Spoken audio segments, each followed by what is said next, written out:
Кутмандуу күнүңүздөр менен Будь здоров каналынын көрүүчүлөрү. 16 жаштан өткөндө ар бир аял заты өз келбетине кам көрүп, алардын 90% кандайдыр бир деңгээлде келишпестик таап, мен толукмун деген көйгөй башталат эмеспи? Мындайда аялдарды түшкө салган целлюлит деген көйгөй чыга келет. Бүгүн биз ошол целлюлит жана андан кантип арылуу жолун айтып бермекчибиз. Сиз өзүңүздү толукмун, ашыкча майларым бар деп эсептейсизби? Анда төмөнкү айтылгандарга маани берип, аларды аткарсаңыз, ашыкча салмагыңыздан, целлюлиттен арыласыз. Биринчи кезекте, целлюлиттин пайда болуусуна эмненин таасири тийип жатат, ошону аныктоо керек. Эң негизгиси туура эмес тамактануу. Эгер туура тамактансаңыз, ашыкча салмактан арылам деп өз организмиңизди ачкачылык менен кыйнабай, аны керектүү жана пайдалуу азыктар менен камсыздап турасыз. Ошондуктан туура тамактанууну үйрөнүңүз. Эч качан таңкы тамактан качпаңыз. Эртең менен азаздан белоктуу тамак жесеңиз, кечке чейин ток жүрөсүз. Эгер эртең менен тамактанбасаңыз, сизде ачка болуу сезими пайда болгондо аша тоюп алып, организмиңизге күч келтиресиз.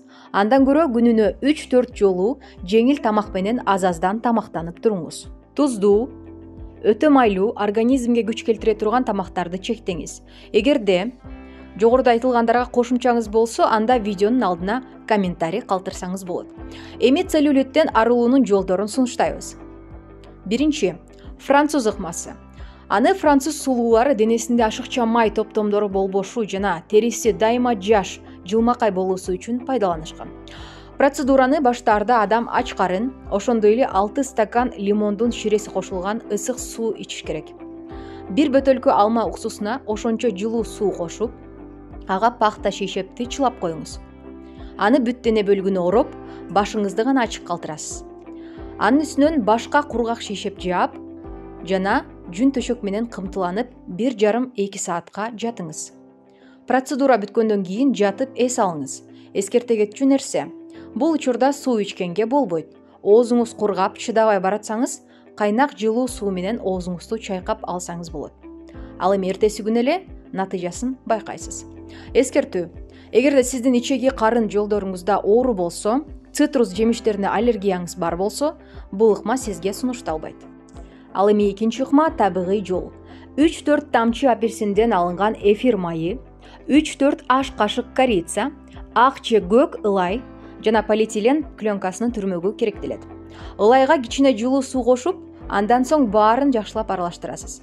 Аны дененин майлуу жерлерине сүртүп, үстүнөн пленка менен ороп коесуз. Жылууланып оронуп 1 сааттай жатасыз. Аягында жуунуп туруп, денеңизге дене майын сыйпап коюңуз. Бул ыкманы 1 жумада 1 жасасаңыз болот. Үчүнчү, вакуум массажы. Бул үчүн таза бал жана массаж банкасы керектелет. Мончо буусуна жакшы отуруп чыгып, балды дененин майлуу жерлерине жакшылап сүртөсүз. Ал жерлерди алаканыңыз менен тегерете окалайсыз. Банканы денеге коюп, оозун тегерете массаж жасайсыз. Банканы ныгыра басуунун натыйжасында аба банкадан чыгып, тери банкага кирип калат. Мезгил-мезгили менен банканы сууруп алып, кайра башка жерлерге коесуз. Бул ыкманы жумасына 2 жолу жасасаңыз жакшы. Эринбестен жогорудагыларды жасап, өз денеңизге кам көрсөңүз, натыйжасы болот деген ишенимдебиз. Ошондуктан жашоо образыңызга, жеген тамак ашыңызга маани берип, өз келбетиңизге өзүңүз сулуулук тартуулаңыз. Сиздер менен Будь здоров YouTube каналы болду. Көрүшкөнчө саламатта калыңыздар.